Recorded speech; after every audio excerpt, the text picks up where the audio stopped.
Hi friends, July 4 America independence day. దాని గురించి కొన్ని విషయాలు మనం తెలుసుకోవడానికి ప్రయత్నం చేద్దాం. అన్నట్టు అమెరికా ఇండిపెండెన్స్ డే గురించి మనం ఎందుకు తెలుసుకోవాలి? ఇది ప్రశ్న కదా. ఒకసారి స్క్రీన్ మీద చూడండి. థంబ్నెయిల్ వారం రోజుల క్రితం వీడియో పెట్టాం. భారతదేశానికి అమెరికా మిత్రుడా శత్రువా అని చెప్పి చాలా లోతైన విశ్లేషణ అందివ్వడం జరిగింది. అలాంటి వీడియోస్ అర్థం చేసుకోవాలి అన్నా, మన భారతదేశం చరిత్ర, ఇతర దేశాలతో ఉండే సంబంధాలు అర్థం చేసుకోవాలన్నా, ఇతర దేశాలకు చెందిన చరిత్రలను కూడా కొంత మనం తెలుసుకుంటూ ఉండాలి.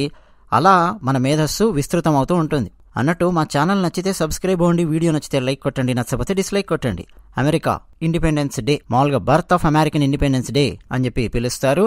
అగ్రరాజ్యం అమెరికా 247వ స్వాతంత్ర దినోత్సవాన్ని ఈ జూలై 4వ తేదీన జరుపుకుంటోంది. బ్రిటిష్ వారి వలస పాలన నుంచి స్వతంత్ర దేశంగా అవతరించింది అమెరికా. చాలా చాలా ఆసక్తికరమైన సంఘటనలు ఉన్నాయి.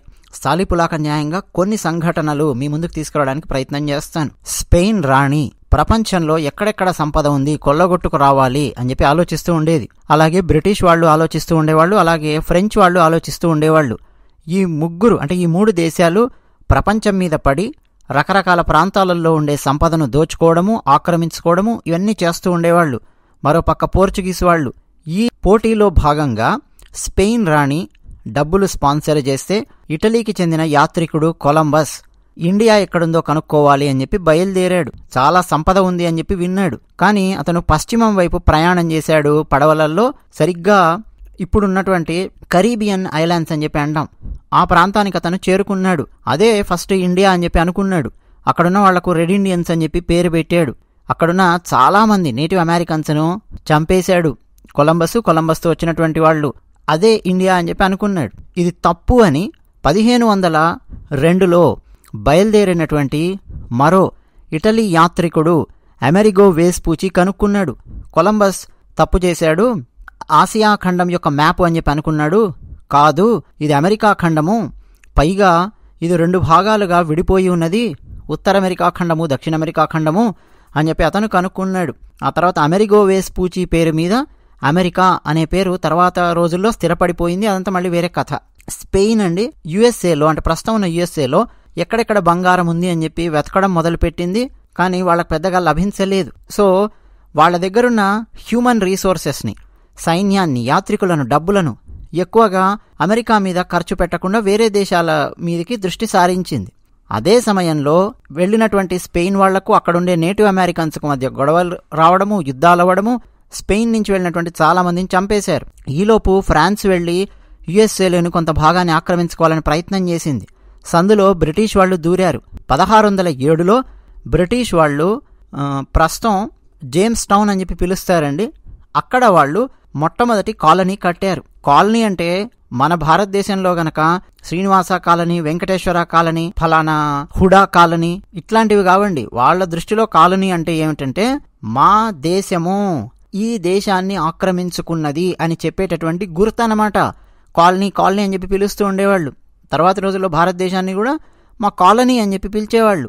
కెనడా వాళ్లకు ఒక కాలనీ, బ్రిటిష్ వాళ్లకు, అమెరికా ఒక కాలనీ, ఆస్ట్రేలియా ఒక కాలనీ, అలా పిలుచుకుంటూ ఉండేవాళ్ళు. కాలనైజేషన్ అని చెప్పి పిలుస్తాం దీన్ని. ఇక బ్రిటిష్ వాళ్ళు ప్రస్తుతం ఉన్న యుఎస్ఏలో విస్తృతంగా అండి నేటివ్ అమెరికన్స్ను చంపడం మొదలు పెట్టారు. తుపాకులు, గన్ పౌడర్ తీసుకెళ్లారు. నేటివ్ అమెరికన్స్ను చంపేస్తూ ఆక్రమించుకోవడం మొదలు పెట్టారు. అలా క్రమక్రమంగా ఆక్రమించుకుంటూ మత మార్పిళ్లు చేస్తూ బలవంతంగా వీళ్ళ మతాన్ని వాళ్ళ నెత్తిమీదేసి రుద్దుతూ అక్కడున్న సంపద దోచుకొని వస్తూ అక్కడున్న వాళ్ళని చంపేస్తూ అక్కడున్న వాళ్ళ చరిత్ర, వాళ్లకున్నటువంటి సంస్కృతిని కాలరాస్తూ ఎక్కువగా తెగలుగా జీవించే గిరిజన తెగలు కనిపిస్తూ ఉండేవి. వాళ్ళందరినీ చంపేస్తూ ఇలా కొనసాగింది బ్రిటిష్ వాళ్ళ యొక్క పద్ధతి. మన భారతదేశంలో చూశాం కదా. కాకపోతే మన భారతదేశం అప్పటికే చాలా ముందుకు ఎదిగి ఉంది కాబట్టి, రాజులు, రాజ్యాలు ఇవన్నీ ఉన్నాయి కాబట్టి భారతదేశాన్ని ఆక్రమించుకోవడానికి వ్యాపారం పేరు మీద ఈస్ట్ ఇండియా కంపెనీ ద్వారా వచ్చి వేరే వేరే తెలివితేటలు వాడారు. భారతదేశంలో ఏమేం బలహీనతలున్నాయి వాటన్నింటినీ స్టడీ చేస్తూ కూల్గా మెల్లిమెల్లిగా ఆక్రమించుకుంటూ ఎక్కడెక్కడ వీక్ పాయింట్స్ ఉన్నాయి అట్లా వచ్చారు. కానీ అమెరికాలో అవన్నీ ఏం లేవు కదండి. వెళ్ళడము, గన్ పౌడర్ వాడడము, కాల్చిపారేయడము, అమెరికాను ఆక్రమించుకోవడం, ఇలా చేసుకుంటూ వచ్చారు. ఇక ఆ తర్వాత అక్కడికి బ్రిటిష్ నుంచి వెళ్లేవాళ్ళు, యూరప్ నుంచి వెళ్లేవాళ్ళు కూడా వెళ్ళి అక్కడ సెటిల్ అవ్వడం మొదలు పెట్టారు. క్రమక్రమంగా అండి ట్యాక్సులు పెంచడం మొదలుపెట్టింది బ్రిటిష్ ప్రభుత్వం. పంచదార, కాఫీ, టీ ఈ ఉత్పత్తుల యొక్క దిగుమతి సుంకాన్ని విపరీతంగా పెంచింది. ఇక ఆ సమయంలో అక్కడ అమెరికాలో విప్లవం అనేది చెలరేగింది. ఆలోచన విధానం బయలుదేరింది. 1760 నుంచి 1770 ఈ మధ్యలో అక్కడున్నటువంటి అమెరికన్ కాలనీలు బ్రిటిషు పరిపాలకుల మధ్యలో తలెత్తినటువంటి సంఘర్షణ అదే అమెరికన్ విప్లవానికి దారితీసింది. నువ్వెవడరా మా దేశానికి వచ్చి మా దేశాన్ని ఆక్రమించుకున్నావు, పదరా అని చెప్పి చితక్కొట్టడం మొదలుపెట్టారు బ్రిటిష్ పాలకులను అమెరికాలో. అలా విప్లవం బయలుదేరింది. వాళ్ళు కూడా తుపాకులు తీసుకున్నారు. బ్రిటిష్ వాళ్లను వెంటపడి తరమడం మొదలుపెట్టారు. బ్రిటిషు బానిసత్వం నుంచి విముక్తి పొందితే తప్ప మనం మన దేశాన్ని సొంతంగా పరిపాలించుకోలేము అన్న స్వతంత్ర కాంక్షను రగిలించడానికి అమెరికాలో ఉన్న కాలనిస్టులు, అమెరికన్ కాలనిస్టులు పెద్ద పెద్ద మీటింగ్స్ పెడుతూ ఉండేవాళ్ళు, చర్చలు జరుపుతూ ఉండేవాళ్ళు. 1776లో రాజకీయవేత్త థామస్ పెయిన్ కామన్ సెన్స్ అనే పేరు మీద కొన్ని డాక్యుమెంట్స్ను రాశారు. కరపత్రాల్లాగా వాటిని తయారు చేశారు. ఆ కామన్ సెన్స్ని మొత్తం ప్రజలలో పంచడం మొదలుపెట్టారు. ఇప్పుడు నేను మీకు ఎలా రీచ్ అవుతున్నానండి? యూట్యూబ్ టెక్నాలజీ ద్వారా రీచ్ అవుతూ ఉన్నాను కదా. ఒకప్పటి పరిస్థితి అలా లేదు. వాళ్లే డాక్యుమెంట్స్ రాయడము, వాటిని కరపత్రాల్లాగా ఒక్కొక్కరు రాస్తూ ఉండడము, ప్రజల్లో పంచడం, బ్రిటిష్ వాళ్ళని ఎలాగైనా సరే తరమాలి అని. అలా అక్కడున్న ప్రజలను చైతన్యవంతులను చేయడం మొదలుపెట్టారు. ఆ తర్వాత కాంటినెంటల్ కాంగ్రెస్ అని చెప్పి పిలుస్తామండి. బ్రిటిష్ అమెరికన్ కాలనీల యొక్క ప్రతినిధులు వాళ్ళు 1775 జూన్ 7వ తేదీన ఫిలడెల్ఫియాలోని పెన్సిల్వేనియా స్టేట్ హౌజ్ అక్కడ ఒక సమావేశాన్ని నిర్వహించారండి. చారిత్రాత్మకమైన సమావేశం అది. దాన్నే ఆ తర్వాత ఇండిపెండెన్స్ హాల్ అని చెప్పి పిలుస్తారు. ఇప్పటికీ ఇండిపెండెన్స్ హాల్ అంటే ఫిలడెల్ఫియాలోని పెన్సిల్వేనియా స్టేట్ హౌజ్ అన్నమాట. అక్కడ వర్జీనియా ప్రతినిధి అయిన రిచర్డ్ హెన్రీ లీ కాలనీల యొక్క స్వతంత్రం కోసం తీర్మానాన్ని ప్రవేశపెట్టారు. పూర్ణ స్వరాజ్ అని చెప్పి మనం హిందీలో అయితే చెప్పుకోవచ్చు. సంపూర్ణమైన స్వాతంత్రం కావాలి అమెరికాకు, మేం పరిపాలించుకుంటాం ఈ దేశాన్ని, మీ బ్రిటిష్ వాడి పెత్తనమేంటి అని మొట్టమొదటిసారిగా తీర్మానాన్ని జూన్ 7న ప్రవేశపెట్టారు. ఇక ఆ తర్వాత చర్చలు జరగడం మొదలయ్యింది. బ్రిటిష్ వారితో చర్చలు, తీర్మానంపై ఓటింగ్ ఇవన్నీ వేయడం మొదలుపెట్టారు. అక్కడ అండి ఈ సంపూర్ణ స్వరాజ్ తీర్మానం మీద ఓటు వేసినటువంటి వాళ్ళు థామస్ జెఫర్సన్ వర్జీనియా రాష్ట్రానికి చెందినవారు, జాన్ ఆడమ్స్ మాసాచ్యుసెట్స్కి చెందినటువంటి వారు, రోజర్ షెర్మన్ కనెక్టికట్కు చెందినటువంటి వారు, బెంజమిన్ ఫ్రాంక్లిన్ పెన్సిల్వేనియాకు చెందినటువంటి వారు, రాబర్ట్ ఆర్ లివింగ్స్టన్ న్యూయార్క్కు చెందినటువంటి వారు. ఈ 5 సభ్యులతో కూడినటువంటి కమిటీని నియమించి సంపూర్ణ స్వరాజ్యం అనేదాన్ని ముందుకు తీసుకొని వెళ్లారు. గ్రేట్ బ్రిటన్ అని చెప్పి పిలుస్తూ ఉండేవాళ్ళు అప్పట్లో. రవి అస్తమించని బ్రిటిష్ సామ్రాజ్యం కదా, మీ పెత్తనాన్ని మేం వ్యతిరేకిస్తున్నాం. ఎందుకు మేం వ్యతిరేకిస్తున్నామంటే, ఎందుకు మాకు స్వాతంత్రం కావాలంటే అని ఒక డాక్యుమెంట్ తయారు చేశారు, ముసాయిదా. ఇంకా దానికండి చాలా చాలా అద్భుతమైన పేరు వచ్చింది అమెరికాలో. దాన్నే ఆ తర్వాత డిక్లరేషన్ ఆఫ్ ఇండిపెండెన్స్ అని చెప్పి పిలుస్తారు. నిజానికండి 1776 జూలై 2వ తేదీన అమెరికాకు స్వాతంత్రం వచ్చింది అని చెప్పి మనం చెప్పుకోవాలి. ఎందుకు మాకు స్వాతంత్రం వచ్చింది, మేమెందుకు స్వతంత్రంగా ప్రకటించుకుంటున్నామంటే అని చెప్పి అమెరికాలో ఉన్నటువంటి మేధావులు వీళ్ళందరూ బ్రిటన్ కింగ్ జార్జ్కు ఉత్తరం రాశారు. ఇక బ్రిటిష్ సింహాసనాన్ని మేము వ్యతిరేకిస్తున్నాము అని స్పష్టమైన సంకేతాలను పంపించారు. ఇక ఆ తర్వాత అండి 2 రోజుల తర్వాత జూలై 4న డిక్లరేషన్ ఆఫ్ ఇండిపెండెన్స్ అనే పేరు మీద అమెరికా తనకు తానే స్వాతంత్రాన్ని ప్రకటించుకుంది. బ్రిటిష్ వాడితో మాకు సంబంధం లేదు, మేము ఈ రోజు నుంచి స్వతంత్ర దేశము. ఎస్, ఇంకా ఇక్కడ బ్రిటిష్ వారు ఉన్నారు, వారి పెత్తనం ఉంది, తుపాకులు వాడి వాళ్లను తరిమి కొడతాము అని చెప్పి మాట్లాడడం మొదలు పెట్టారు. All men are equal created అని చెప్పి థామస్ జెఫర్సన్ ఒక ప్రకటన విడుదల చేశారు. మనుషులంతా సమానంగా సృష్టించబడ్డారు, అందరికీ సమాన హక్కులుంటాయి, ఎవడికి ఎవడు బానిస కాదు అని all men are equal created అనే వాక్యాన్ని ఉపయోగిస్తూ థామస్ జెఫర్సన్ ప్రకటన విడుదల చేశారు. ఇంకప్పటి నుంచి అండి ఇంకా తర్వాత వచ్చినటువంటి తరాలు కూడా జూలై 4వ తేదీని స్వాతంత్ర దినోత్సవ పండగలాగా జరుపుకుంటాయి. అయితే అండి వీళ్ళు స్వాతంత్రం ప్రకటించుకోగానే అంత సులభంగా ఏమీ బ్రిటిష్ వాళ్ళు వదలలేదు. యుద్ధం జరిగింది, తుపాకుల మోతలు, బ్రిటిష్ వాళ్లను కాల్చి చంపడం తరిమి తరిమి కొట్టడం ఇవన్నీ జరిగాయి అమెరికాలో. 13 కాలనీస్ అండి, ఇప్పుడు దాదాపు 13 రాష్ట్రాలని చెప్పుకోవచ్చు. అవన్నీ కూడా ఇండిపెండెన్స్ అని చెప్పి మొట్టమొదటగా ప్రకటించుకున్నారే అందులో ఉన్నాయి. Province of Massachusetts Bay, province of Hampshire, Connecticut colony, colony of Rhode Island, Delaware colony, province of New York, province of New Jersey, province of Pennsylvania, colony and dominion of Virginia, province of Maryland, province of North Carolina, province of South Carolina, province of Georgia. ఈ 13 రాష్ట్రాలండి, అంటే ఈ 13 ప్రాంతాలు మొట్టమొదటగా స్వాతంత్రాన్ని ప్రకటించుకున్నటువంటి రాష్ట్రాలలో ఉన్నాయి. Province province province అని చెప్పి మీరు పదం వినే ఉంటారు. ఇప్పుడు నేను చదివినప్పుడు ఏమర్థమవుతోందండి? మన భారతదేశాన్ని కూడా బ్రిటిష్ వారు ప్రావిన్సులుగా చేశారు, ప్రెసిడెన్సీలుగా చేసుకున్నారు.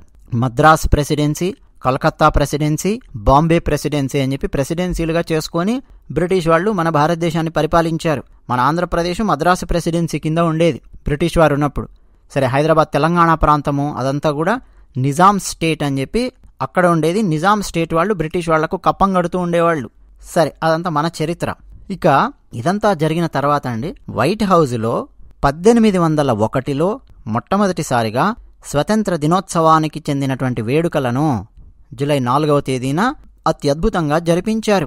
ఆ సమయంలో అమెరికా అధ్యక్షుడు థామస్ జెఫర్సన్ ఉన్నారు. నిజానికండి జూలై 2వ తేదీన అమెరికా ఎప్పుడైతే స్వతంత్రం ప్రకటించుకుందో ఆ రోజు జాన్ ఆడమ్స్ తన భార్యకు ఉత్తరం రాశారు. ఆ ఉత్తరం ఇప్పటికీ భద్రంగా అమెరికన్ మ్యూజియంస్లో ఉంది. ఏమని రాశారంటే, డియర్, మనకు ఈ జూలై 2 నుంచి స్వాతంత్రం వచ్చినట్టే మనం ప్రకటించుకుంటూ ఉన్నాము. ఒక అద్భుతమైన పండగను ఇక మీదట మనం ఇక్కడ ప్రతి ఏటా జరుపుకోబోతూ ఉన్నాము. ప్రజలందరూ సంబరాలు చేసుకుంటారు, పెరేడులు నిర్వహిస్తారు, ఆటలాడతారు, పాటలు పాడతారు, గణగణ గణగణ గంటల మోత వినిపిస్తుంది ప్రతి రాష్ట్రంలో. టపాసుల కాంతులతో ఈ ఖండమంతా విస్తరించిపోతుంది, మనకు స్వాతంత్రం లభించింది అని మ్యాసాచ్యుసెట్స్ ప్రతినిధి అయినటువంటి జాన్ ఆడమ్స్ తన భార్యకు రాసినటువంటి లెటర్. అది చూస్తే ఓహో, జూలై 2వ తేదీనే స్వాతంత్రం ఖరారుగా వచ్చేసింది, ఆ శుభవార్త అప్పటికే పనిచేసుకున్నారు అన్న అంశం మనకు అర్థమవుతుంది. కానీ 2 రోజుల తర్వాత తీర్మానాన్ని డిక్లరేషన్ ఆఫ్ ఇండిపెండెన్స్ పేరు మీద బయటకు ప్రకటించడంతో జూలై 4వ తేదీని స్వాతంత్ర దినోత్సవంగా జరుపుకుంటూ ఉన్నారు. నిజానికండి జూలై 2వ తేదీని పెట్టకుండా జూలై 4ను పెట్టినందుకు, అంటే జూలై 4వ తేదీన వేడుకలు జరుపుతూ ఉన్నందుకు జాన్ ఆడమ్స్ తన జీవితం మొత్తం కోపంగా ఉండేవారు అన్నది చాలా చాలా పత్రికలలో ఆ తర్వాత వచ్చింది. అన్నట్టు జాన్ ఆడమ్స్ ఎవరో తెలిసిన, అమెరికాకు 2వ అధ్యక్షుడిగా పనిచేసిన వ్యక్తి జాన్ ఆడమ్స్. ఆఫ్ కోర్స్ అమెరికాకు మొట్టమొదటి అధ్యక్షుడిగా పనిచేసిన వ్యక్తి జార్జ్ వాషింగ్టన్. అన్నట్టు అమెరికాలో అండి వాళ్ళ స్వాతంత్ర దినోత్సవం సందర్భంగా అన్ని రాష్ట్రాలలో బాణసంచా కాలుస్తూ ఉంటారు. ఈ బాణసంచానే ప్రధానమైనటువంటి ఆకర్షణ. కోట్ల రూపాయలు, మన రూపాయల్లో చెప్పాలంటే ఈ బాణసంచా కోసం ఖర్చు పెడతారు. ప్రతి రాష్ట్రంలోనూ బాణసంచా ఇగో ఫలానా ప్రాంతాలలో కాలుస్తున్నాము అని చెప్తారు, అదరగొడతారు. ఆకాశంలో ఎక్కడ చూసినా సరే తారా జువ్వలు కనిపిస్తూ ఉంటాయి. అమెరికా యొక్క స్వాతంత్ర దినోత్సవ సంబరాలను అలా జరుపుకుంటారు. అమెరికాలోని కొన్ని రాష్ట్రాలలో అయితే కొన్ని ప్రాంతాలలో నెల రోజుల పాటు ప్రతి రాత్రి బాణసంచా కాలుస్తూనే ఉంటారు. జూలై 4వ తేదీన అమెరికన్స్ ఎక్కువగా హాట్ డాగ్ తింటారు, ఒక రకమైన శాండ్విచ్ అనుకోండి ప్రస్తుతానికి. ఆ ఒక్కరోజే అండి 160 మిలియన్ల హాట్ డాగ్స్ తింటారు అన్నది ఒక రికార్డు చెప్తోంది. అంటే 16 కోట్ల హాట్ డాగ్స్ని అమెరికన్స్ తింటారు, శాండ్విచ్ అనుకోండి. అన్నట్టు స్వాతంత్ర దినోత్సవము వచ్చిన తొలి నాళ్లలో సెలవు ఉండేది కాదు. 1870 నుంచి సెలవు ప్రకటించారండి. 1870 జూలై 4th సెలవు దినం ఇచ్చారు. 1941 వరకు ఆ సెలవు దినము పెయిడ్ హాలిడే కాదు, అన్పెయిడ్ హాలిడే. 1941 నుంచి దాన్ని పెయిడ్ హాలిడే అని చెప్పి ప్రకటించారు. ఒక్క మ్యాసాచ్యుసెట్స్ రాష్ట్రంలో మాత్రమే 1781 నుంచి జూలై 4వ తేదీని అధికారికంగా రాష్ట్ర సెలవు దినంగా ప్రకటించారు. అలా మ్యాసాచ్యుసెట్స్ మొట్టమొదటి రాష్ట్రంగా రికార్డు పుటల్లోపలికి ఎక్కింది. ఇక మరొక ఆసక్తికరమైన ఫ్యాక్ట్ ఏమిటంటే, స్వాతంత్ర దినోత్సవం నాడున మరణించిన కొంతమంది అమెరికన్ అధ్యక్షులున్నారు. థామస్ జెఫర్సన్ 1826 జూలై 4వ తేదీన మృతి చెందారు. అమెరికాకు రెండవ అధ్యక్షుడిగా పనిచేశారు అని చెప్పానే జాన్ ఆడమ్స్. వారు కూడా జూలై 4వ తేదీనే మరణించారు. అమెరికాకు 5వ అధ్యక్షుడిగా పనిచేసిన జేమ్స్ మొన్రే, ఆయన కూడా జూలై 4వ తేదీన మరణించారు 1831లో. ఆ తర్వాత జాకరీ టేలర్ 1850 జూలై 4వ తేదీన స్వాతంత్ర దినోత్సవ వేడుకల్లో భాగంగా పండ్లు డిస్ట్రిబ్యూట్ చేస్తుంటే చెడిపోయిన పండ్లను తినడం వల్ల ఫుడ్ పాయిజనింగ్ అయ్యి జూలై 4వ తేదీన ఆయన మరణించారు. ఇదంతా అండి అమెరికా యొక్క చరిత్ర. సో బ్రిటిష్ వారిని తరిమి కొట్టడం ద్వారా ధైర్యంగా ముందడుగు వేసి స్వాతంత్రాన్ని తమకు తామే ప్రకటించుకోవడం ద్వారా, బ్రిటన్ రాజు కింగ్ జార్జ్కు ఉత్తరం రాసి సవాలు చేయడం ద్వారా అమెరికా ఒక సరికొత్త విప్లవానికి నాంది పలికింది. అమెరికాకు వేగంగా స్వాతంత్రం రావడం వల్ల ఇప్పటికే 247 ఏళ్ళు అయ్యింది. చాలా చాలా వేగంగా ముందుకెళ్ళిపోయారు. అమెరికా యొక్క బలం ఏమిటంటే ప్రజాస్వామ్యం. ఆ తర్వాత చాలా చాలా దేశాలు కమ్యూనిజం అని, ఆ ఇజమని, ఈ ఇజమని రకరకాల దారులు తొక్కి విఫలమయ్యి చతికిలబడినటువంటి పరిస్థితి మనం చూడొచ్చు. కమ్యూనిజాన్ని భుజాన వేసుకున్న ప్రతి దేశం కూడా అడుక్కు తినే పరిస్థితికి వచ్చింది. కొన్ని దేశాలు బయటికి కమ్యూనిజం అని చెబుతున్నప్పటికీ అవి క్యాపిటలిస్టిక్ దేశాలు. అమెరికా యొక్క విధానాలను అనుసరించడం మొదలుపెట్టాయి. మరి మన భారతదేశానికి అమెరికాకు మధ్య మిత్రత్వమా శత్రుత్వమా ఎందుకుంది, ఏమిటి, అవన్నీ కూడా అత్యంత లోతుగా ఒక వీడియోలో విశ్లేషించి మీకు అందివ్వడం జరిగింది. దయచేసి ఆ వీడియో చూడండి. ఈ వీడియో కింద డిస్క్రిప్షన్లోనూ పిన్ చేసి పెట్టిన మొట్టమొదటి కామెంట్లోనూ ఉంది. మీరు టీమిక్స్చర్ స్పేస్ యుఎస్ఏ వీడియోస్ అని కొట్టినా అది కనిపిస్తుంది, టీమిక్స్చర్ స్పేస్ యుఎస్ఏ ఇండియా అని చెప్పి కొట్టినా అది కనిపిస్తుంది, లేదా ఇగో ఇక్కడ కింద కామెంట్ సెక్షన్లో ఇస్తున్నాం లింక్. జస్ట్ పిన్ చేసి పెట్టిన మొట్టమొదటి కామెంట్కి వెళ్ళిపోండి, లేదా మా యూట్యూబ్ ఛానల్ లింక్ ఉంటుంది కదండి, లోగో ఉంటుంది కదా, దాని మీద క్లిక్ చేయండి. వరుసగా మీకు వీడియోస్ కనిపిస్తాయి టీమిక్స్చర్వి. అందులో ఇగో ఈ థంబ్నెయిల్తో ఉన్నటువంటి వీడియో మీద మీరు క్లిక్ చేయండి. క్లియర్గా మీకు అమెరికా భారత్ ఆ చరిత్ర అర్థం అవుతుంది. నిజం చెప్పాలంటే భారతదేశము బ్రిటిష్ వాళ్ల చేతుల్లో పడి ఎలా నలిగిపోతుందో అమెరికా అధ్యక్షులు ముందుగానే అర్థం చేసుకోగలిగారు, మనకు సపోర్ట్ ఇచ్చారు. ఆ సపోర్టును మన నాయకులు సరిగ్గా అందుకోనటువంటి పరిస్థితి మనకు స్వాతంత్రం వచ్చిన తర్వాత. అట్లా ఇంకా చాలా చాలా సమస్యలు ఇవన్నీ కూడా వచ్చాయి. ఇప్పుడైతే భారత ప్రధాని నరేంద్ర మోడీ గారు అమెరికాకు మధ్య, మన భారతదేశానికి అమెరికాకు మధ్య ఒక అద్భుతమైన స్నేహ సంబంధాన్ని, వ్యాపార సంబంధాన్ని, వాణిజ్య సంబంధాన్ని, దౌత్య సంబంధాన్ని ఏర్పరచాలి అని చెప్పి ప్రయత్నం చేస్తూ వచ్చారు. సక్సెస్ అయ్యారు దాదాపుగా. ఆ మధ్య నరేంద్ర మోడీ గారు అమెరికాకు వెళ్ళినప్పుడు యుఎస్ కాంగ్రెస్లో ఇచ్చిన ఉపన్యాసాన్ని పూర్తిగా తెలుగులోకి అనువదించి ఈ ఛానల్లో పెట్టడం జరిగింది. చాలా చాలా అద్భుతంగా నరేంద్ర మోడీ గారు మాట్లాడారు. ఎందుకు భారతదేశం అమెరికా రెండు దేశాల స్నేహము ప్రపంచం యొక్క ఎదుగుదలకు అవసరమో మోడీ గారు అత్యద్భుతమైన ఉదాహరణలతో చెప్పారు. తెలుగులోకి అనువదించి ఆ వీడియో పెట్టాము ఇదే ఛానల్లో. ఆ వీడియో కూడా మీరు చూడొచ్చు. మరి ఇంకెందుకు ఆలస్యం, వీడియో నచ్చితే లైక్, నచ్చకపోతే డిస్లైక్ కొట్టేయండి. మీరేమనుకుంటున్నారో మీ అభిప్రాయాలను కామెంట్ సెక్షన్లో రాసి మాతో పంచుకుంటారని చెప్పి ఆశిస్తూ ధన్యవాదాలు.